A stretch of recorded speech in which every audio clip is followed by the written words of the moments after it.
Guys, so my friends just told me online that there has been a nerfing about Pumpkin Duke, and it's really stupid, and I think I'm just going to test that right now. Oops, that's my Pumpkin Duke. I want to take out my Thundergod, but let's see.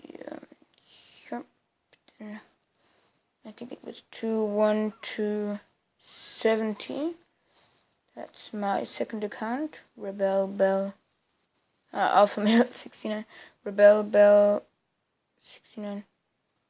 Wow, they're all the same height and they're all 69 or 68 at the end.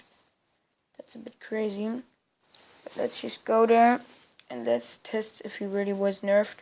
Because if yes, then that's pretty darn stupid. Let's put Ars Fervor on him. On them. And then Frenzy. And I guess it's still not bad. I don't know what they said was bad, but I think that's still fine. But I'll just look what has happened to their stack videos, and then we can compare.